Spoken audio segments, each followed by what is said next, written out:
Hello everyone, welcome back to Grim Dawn. This next area here, the Smuggler's Pass, no it's not Smuggler's Pass, it's the, I can't remember what this place is called, the Mountain Depths or something like that, I can't quite remember off the top of my head. But how long it's going to take you to get through here really depends on basically RNG.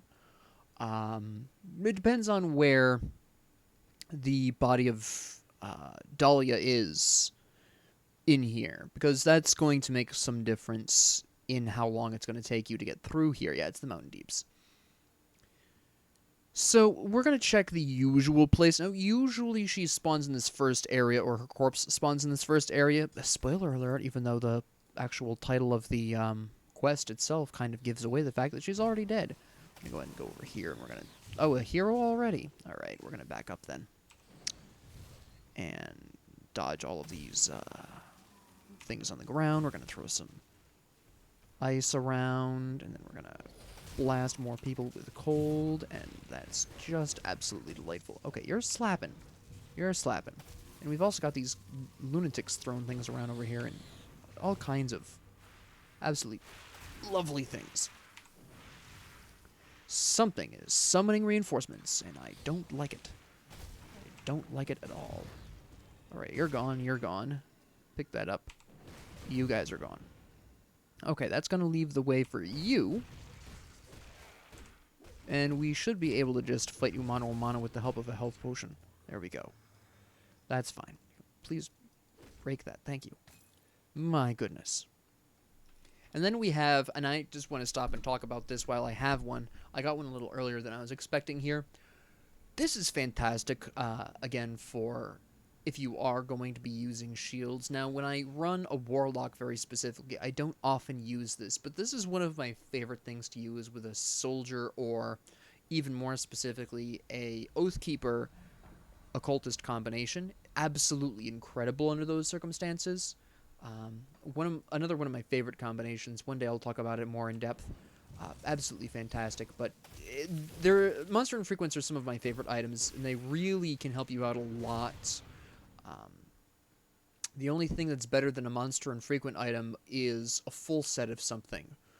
A full set of something at level 90 plus. Those are generally going to be some of the best stuff, and then you basically want to be trying to fill up your equipment with as many Monster Infrequents that complement your build as possible, and then just fill up any remaining pieces with, or any remaining slots with whatever you can get that's good, that is effective.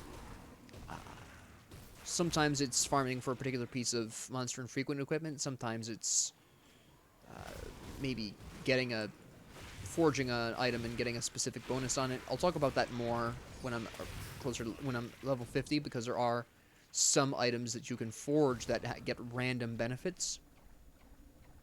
And some of these they can really complement your build, and some not so much.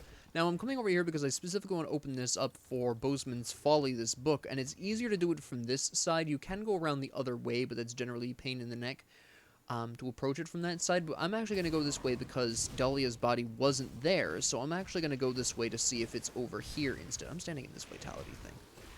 There we go.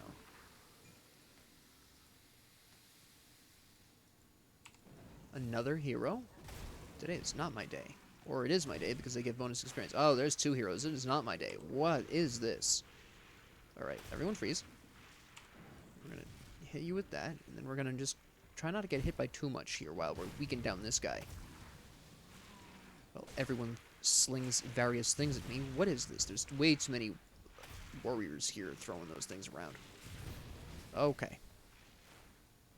Alright. Are you alone now? Mostly.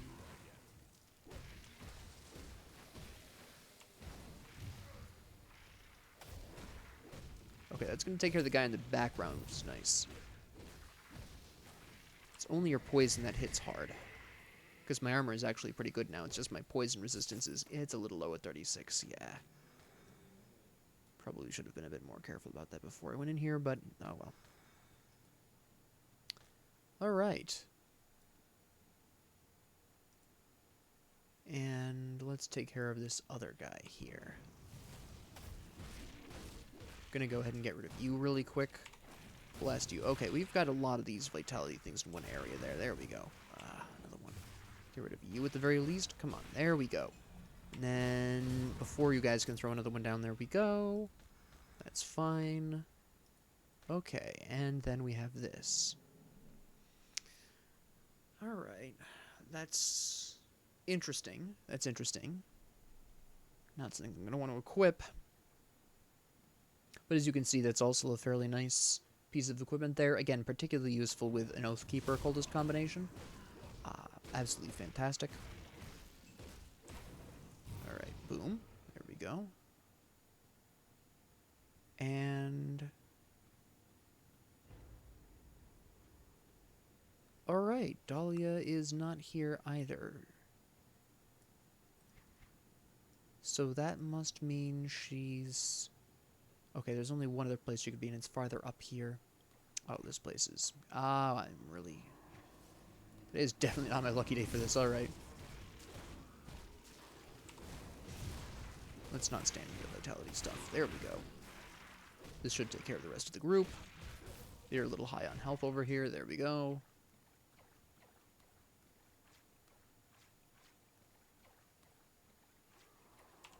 Nope, she's at the... she's got to be at the shrine then. That's very rare, but okay. Fair enough. There they go. You want a tango? Let's go. No, we're not tangoing. It takes two to the tango. What am I talking about? Freeze these. Now, these grub things are actually not that much of a problem as you'd think because they are stationary, so if you're in the middle of a fight, it's easy enough to just... I accidentally saved a screenshot there. It's easy enough to just run away and lure enemies over. Okay, the RNG for the map design here, really. Is this actually open? Okay, the map is just wrong on that then. And here is Ithrix, who is interesting in that this whole cave is primarily poison and vitality damage. He's cold for some reason.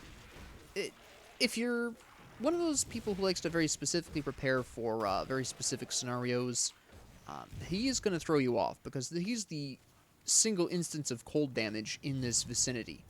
As you've seen, everyone else is doing poison, vitality damage, stuff like that.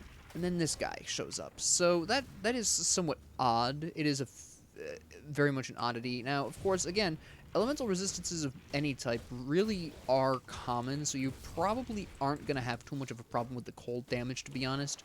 I'm at a disadvantage because he's resistant to cold, and that's the damage type I'm doing right now, so there is that downfall here. But that's something I'll just live with for now. It's fine for now. We'll just slog through the fight here. It's going to be okay.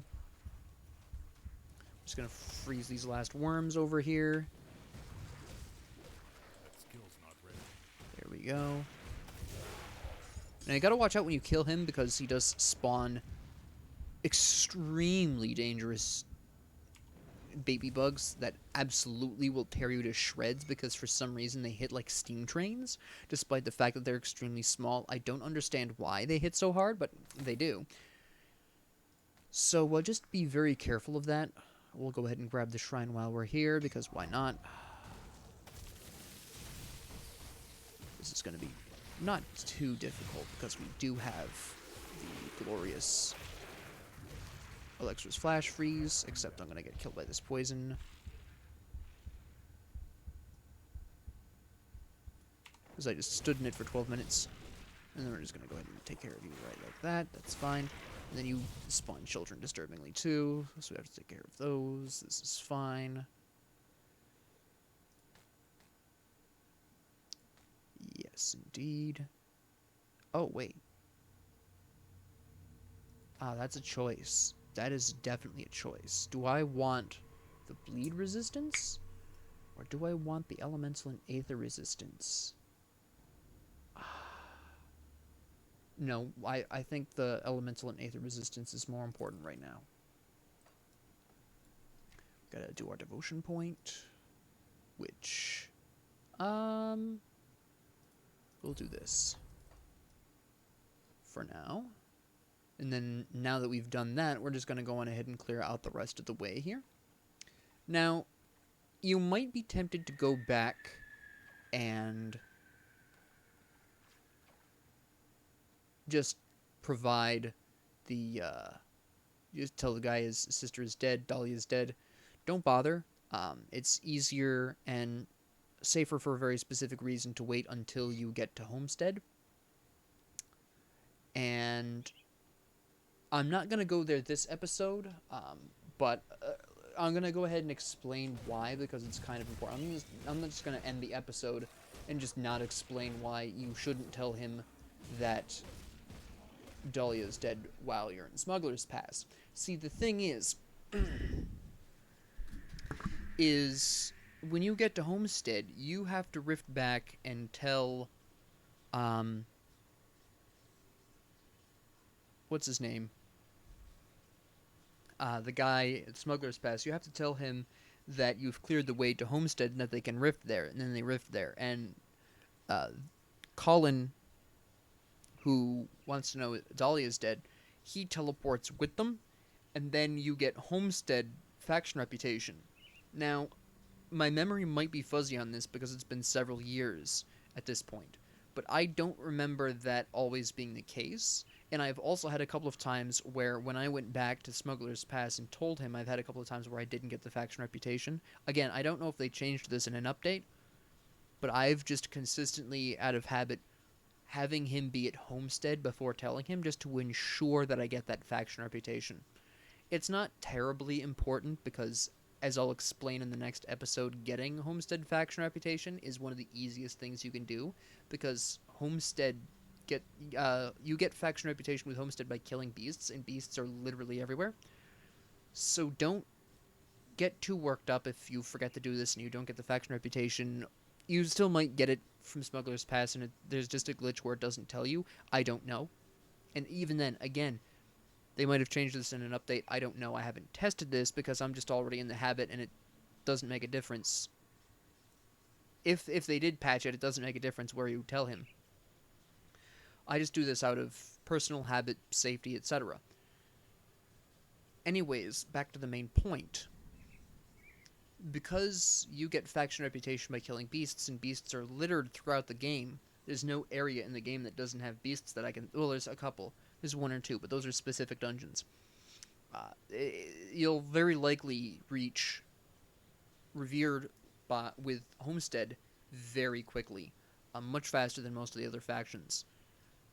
We'll talk about this more in the next episode when we get there and we unlock that, but I just wanted to let you know ahead of time that just in case, don't turn in that quest to Colin until you've gotten him to Homestead.